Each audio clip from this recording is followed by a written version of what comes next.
Hello again. Thank you for checking out the Chamber Podcast here in Pelican Rapids. Again, I'm Joe Clausen. Most of you know me by now. And today I have got a special guest, CJ Holl. CJ is going to tell us a little bit about who he is, some of the things that he's done, and we're going to talk economic development. So, if you like this subject, I'm going to ask you to find us on YouTube, Joe Clausen Chamber.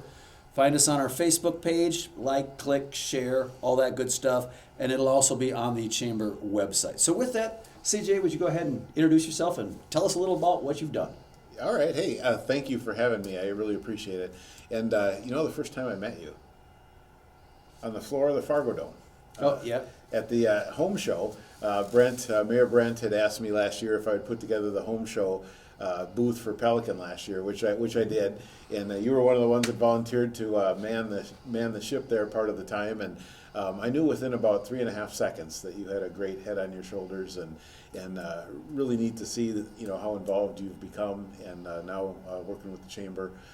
It's really neat to be here with you today to go over some stuff. So really appreciate that. Appreciate your kindness. But many of you out there know me, have been around Pelican for many years, but currently, actually, I'm the Mahnomen County Administrator. So I work up in Mahnomen County and commute up there, and working for a county is a little different. You have county attorney's office, sheriff's office, you have all the auditor, the treasurer. Counties really have their hands in a lot of different things. And we have a staff of about 90 folks up there. We cover 580 square miles. So it's a little different. But prior to that, I was a city administrator down in Wells, Minnesota, which is very similar to Pelican. It's a town of 2,500, a little more of an agricultural community. It's right down on the Iowa border, and learned the value of really tall corn down there. But got to do a lot of different things down there, and so really appreciated that experience. But we had the chance to come back up to this area sooner than we thought, and so we took that chance a year and a half ago or so, and came back up here, and really enjoy being back up here. But also, folks would know that I was a business owner for many years. I owned Subway restaurants. I had 8 of them at one time in 2 different states. We still have our little fun family side business, Pelican Pete's Pistachios, which are available here locally, but also in craft brew places and meat markets and gift shops and wineries and all kinds of places. And we sell all over the country. Right here from Pelican, we produce at the Muddy Moose there. So they are delicious, by the way. If you've not, sometimes you might think this little bag is a little high. Well worth it. So that's my plug. They're delicious. Yeah, actually this week we had gotten a couple orders, one from Cincinnati of all places. People just find us online and stuff. So it's kind of fun having that little fun family side business. And I was an elected official for 10 years. I was on the city council here in Pelican Rapids from 2014 to 2018.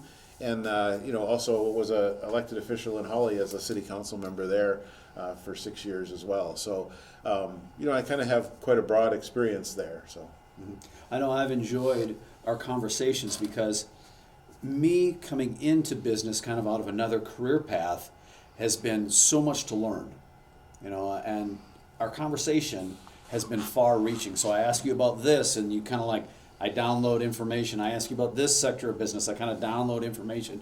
So I'm hoping we can do the same thing, following up on some of the conversations that we've had. So give us just kind of an idea of what economic development looks like with a little history of some of the things that you've done for towns or communities our size. Yeah. And I've always been very deeply connected to Pelican. We lived in town here for many years, and Bridget, my wife, teaches right here at school, has been a 30-year teacher, and I think 13 years here in the district. But I was always involved here in the community, and I was in the Rotary Club, was involved with St. Leonard's Church.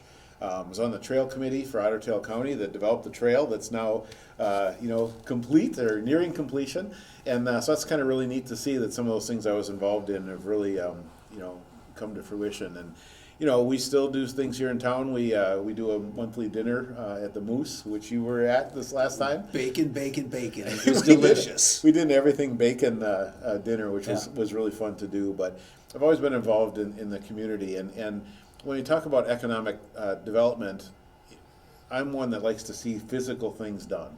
I like it when we do something economic development-wise where people at the end of the day can see that new park equipment, they see that new apartment building, they see a refreshed sidewalks or whatever it happens to be.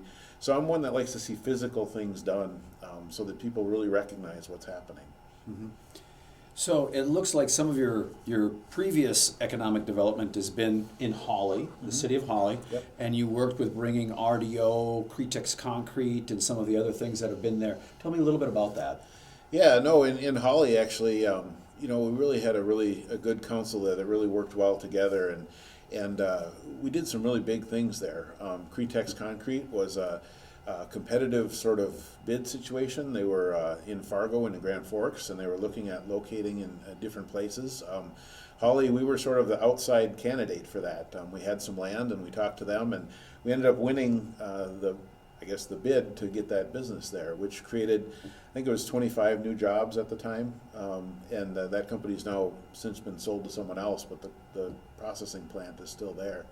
RDO at the time was looking at building out of town, and myself and others became engaged in that and worked to keep them in town, but then they ended up building a brand new campus, which is on Highway 10 there on 28 acres. So, both of those things were things that were very concrete things that got done. And I also like doing the things like, we put up municipal entrance signs to give people a sense of the community, when they came into the town. And I think we were the first ones in the state that were run by solar power. And we had MnDOT people out there scratching their heads going, you can really do a municipal entrance sign on solar power? We said, well, yeah, of course we can. So it's fun to see some of those things happen and get done. And here in Pelican, being part of that trail committee from some years ago, and seeing how those plans got put together over that long period of time, and then to see it now actually, come to almost completion is really kind of neat. So I'm one that likes to see the physical things get done. I agree with you. I'm very much the same way. Hands-on, as much as possible in order to see something shaped, something created, or something that has been in a less effective or less beautiful state and make something better. It's always been kind of things. So how would you say that economic development is done? Like in Pelican here, we have an EDA, an EDC, the chamber. So how do you think it's supposed to work here or could work here? Yeah, well, those are different organizations, and what I'd say is at a town level of this size, it works in different ways in different areas. Economic development can be done by an individual, it can be done by an EDA director, an administrator, it can be done by a separate EDA board. Here in Pelican, the EDA is also the city council, which is the city council members.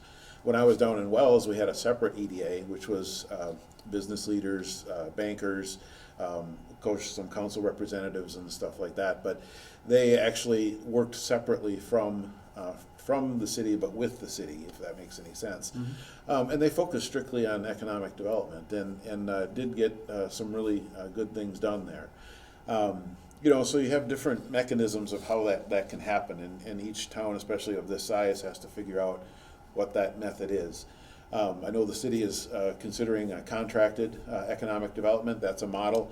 When I was down in southern Minnesota, the city of Blue Earth and Faribault County both used contracted economic development staff from CETA, which is the same organization that Pelican is considering. And they were very effective. They worked very well, and they really focused just on economic development. So that's a good model as well, especially if you're trying to figure out exactly which direction that you're going and how much you're going to invest in economic development. With what they were doing there, were they paired then with local people, or was it almost just like an outside contractor coming in to work on things? No, they had local, like an economic development group, but the person who was kind of the operational person to the get it done kind of person was a contracted person. So they had a separate EDA, board, as it were, who would provide direction, and they would meet on a monthly basis. But they had a contracted person who was their operational day-to-day, work on opportunities type of person. So it's a model that can work. So, well, I'm glad to see that the city is taking some steps, because coming into the community about 2.5 years ago, it hasn't seemed like, and I'm not throwing any stones, I want to be very, very clear about this, but it hasn't seemed like there's any proactive economic development engines working. And so that's why in conversations with the EDA, I find that they are really only required to meet once a year. The EDC, they hadn't met through COVID, through quite a long period of time. And so I feel like this is kind of bubbling up to the front burner again. And because I had been on an EDA before, city EDA, but we met on a monthly basis and we're definitely able to accomplish good things for the community. Yeah, and EDAs are functions of municipalities or of cities. They're statutorily set up, and so they have taxing authority, so they can actually tax to raise funds. But they can buy and sell property, they can work with business owners, they can get grants, they can do all kinds of different things. So, and you mentioned EDCs. EDCs are separate. They're a private organization, and there's some benefits to that private organization. They can operate much like a EDA, although they're a private organization. So they're not, in the public realm. So they can deal with businesses maybe more privately who are looking at doing different things. In the best case scenario, an EDC is also working very closely with the EDA or the city, on common goals. But there are times and advantages that an EDC can really help out, businesses. Mm-hmm. They can be for-profit, they can be nonprofit, they can be just a group that wants to get together to do things for the common good. And they may have a certain goal. They may want to revamp parts of downtown and they focus on redoing buildings. They may be focused on housing and rehabbing apartments. So an EDC may have a little bit different goal or maybe a narrower focus than what an EDA may have. So if it was an EDC that was focused on housing, it would be like the HRA. Similar. An HRA is a EDA that's for housing. So Housing and Redevelopment Authority. And some towns have the EDA act as their HRA or, doing those type of things. Some towns have a separate HRA because housing is so important that they have a group that works just on that. When I was in Wells, we had an EDA and we had an HRA.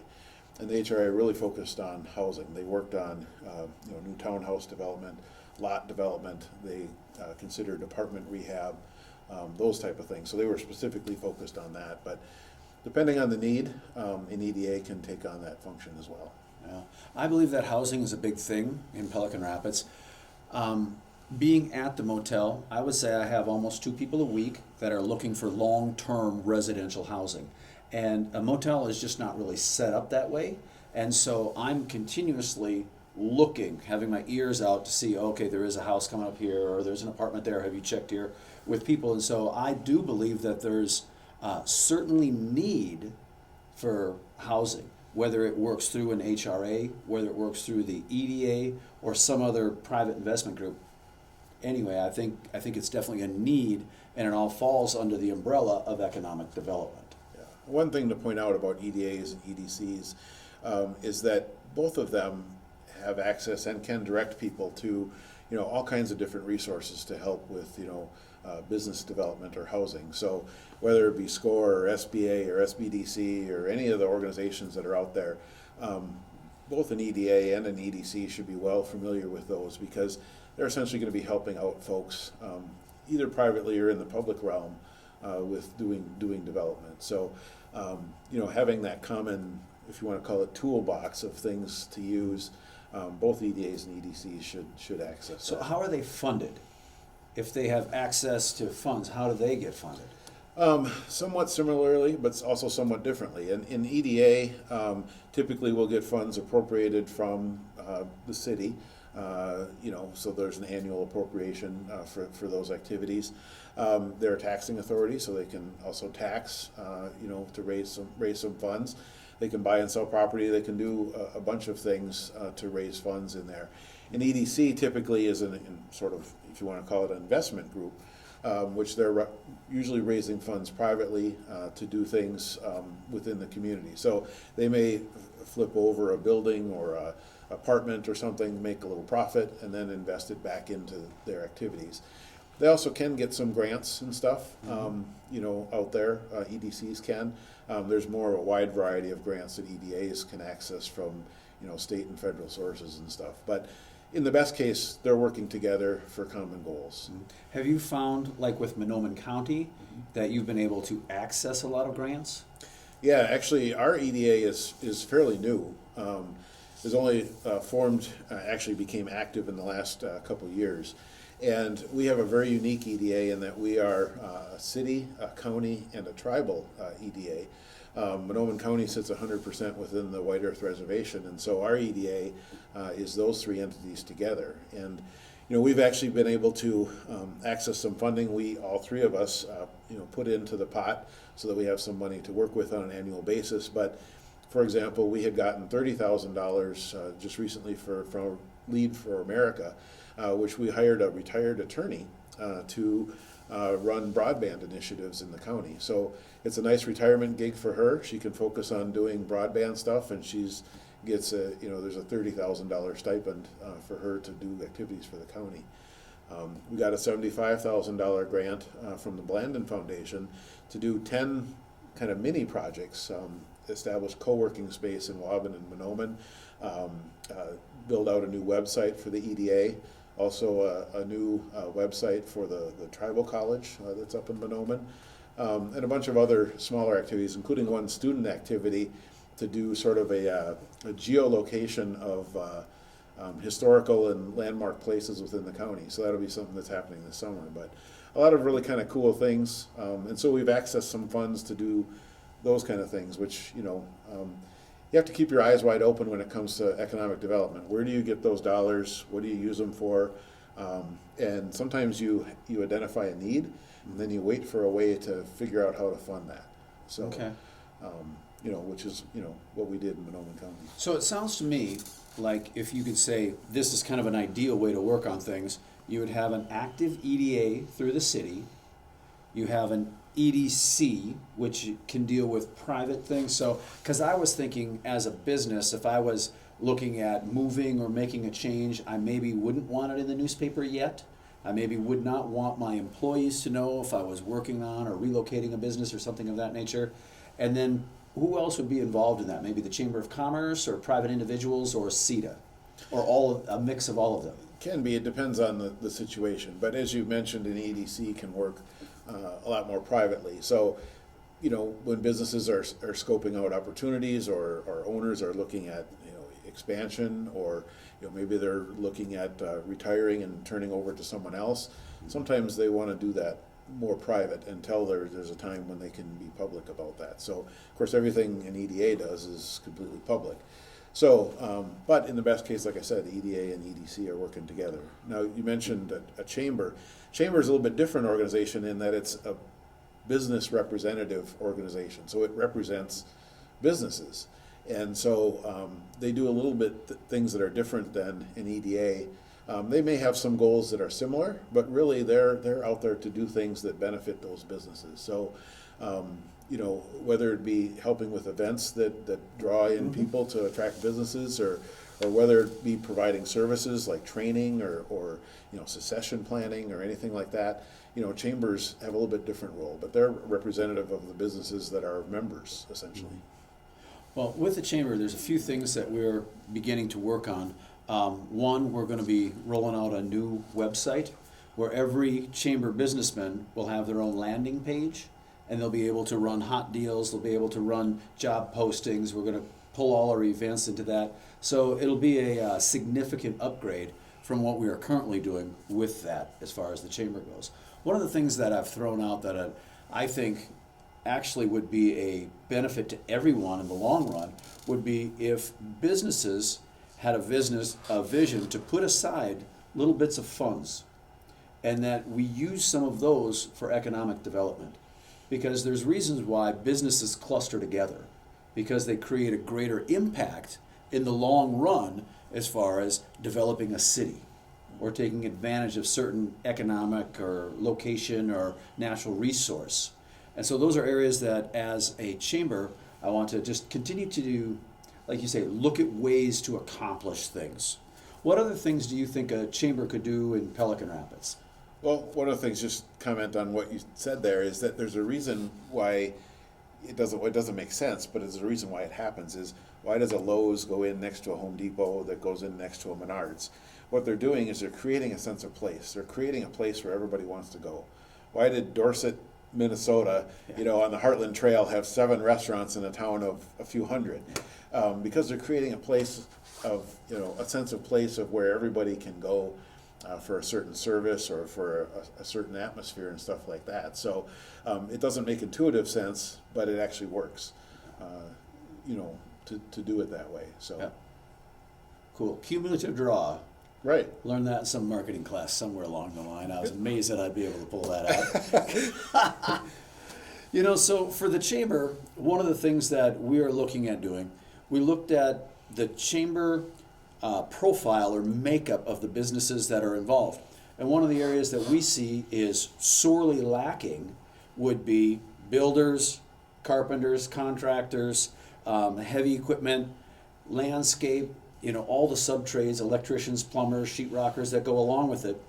And this is an area that I have heard this comment, what did we get out of it? Well, we were working to address that problem, so we are actually going to do a showcase Pelican Rapids, and it's going to be at the school here, Pelican Rapids Gymnasium, March 25th.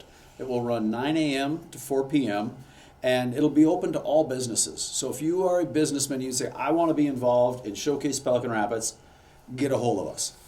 Our goal is really to be able to focus on construction, because I believe that Pelican has been at a construction lull, and I think we are poised to grow.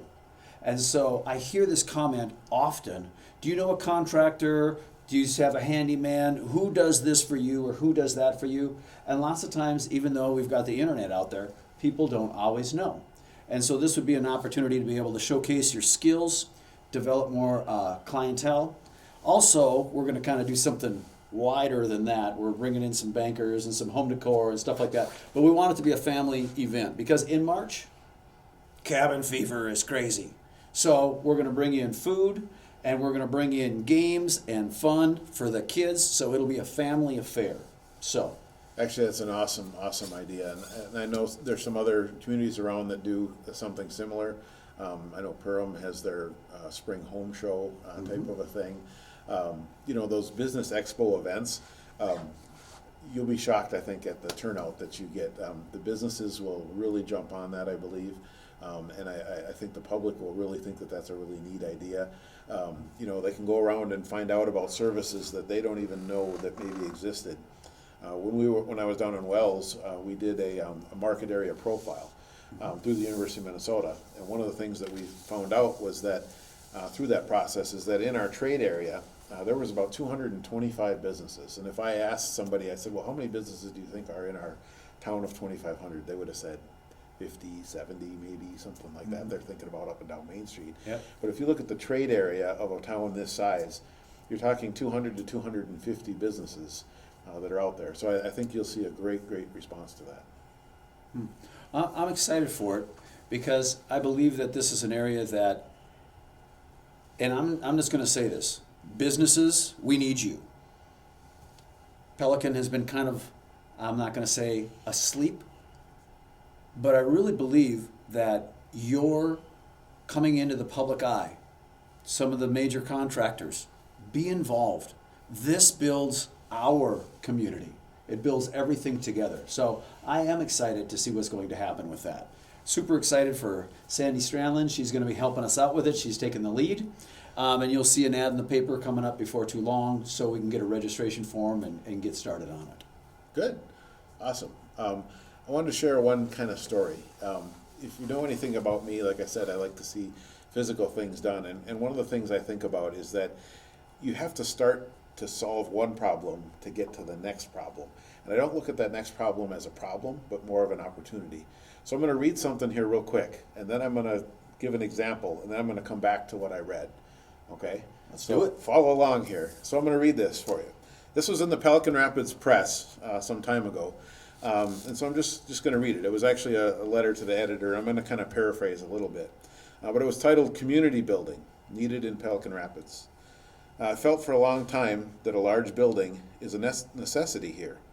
Many cities of the state have what are called community buildings. town people can get together for such occasions as Memorial Day, 4th of July, school entertainment, public gatherings, anniversaries, birthdays.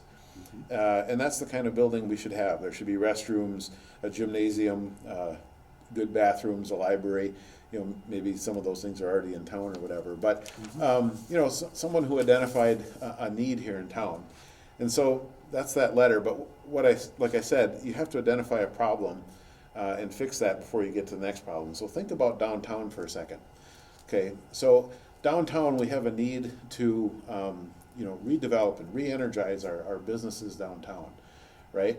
So if you solve that problem, if you energize the businesses downtown and get it really rolling well, then what happens? It creates other problems. Or I would say opportunities.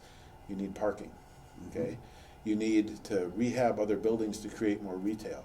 You need to infill lots that are empty now with development to create more business opportunities, right? So those are problems, but they're also opportunities that come from solving that first problem of, re-energizing the businesses downtown. Maybe you have to expand along 59 and create more retail space, more restaurants. Maybe you have to go west on 108 a little bit to create some more business opportunities. So, get that first problem under control and get some wind in the sails so that then you can tackle those next problems, or like I say, opportunities. So the point I'm going to make here is that thing that I just read to you was written and in the Pelican Rapids Press, June 5th of 1919. 1919. 1919, over 100 years Relevant still today. Right, but over 100 years ago, Yeah. right? So my point being is that don't wait to solve a problem so that 100 years from now you're not saying, we still need business development. We still need to refresh our businesses and do that process and re-energize things.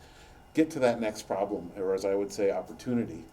Don't wait so that down the road you're still saying the same things decades from now that you're saying today. Mm-hmm. So, I just thought it was interesting. Lou had found that once for me, and I thought it was the most interesting thing.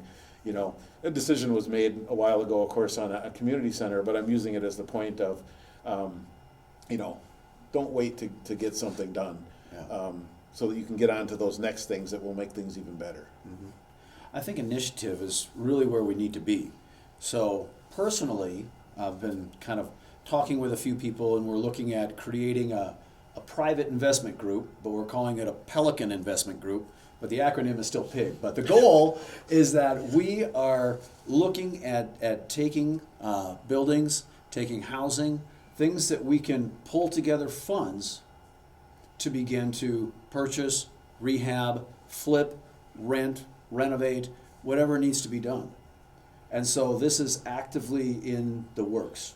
So if someone was interested in investing in your community, we are working on creating a vehicle for investment, because somebody's got to get their hands dirty and start doing some things.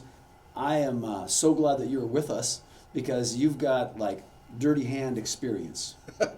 Yeah, I guess I do. Yeah. So, and I think if you get things rolling and have some goals and identify some things and focus on getting a few things done, getting one thing done leads to getting more things done. Exactly. And it creates problems, but it creates opportunities.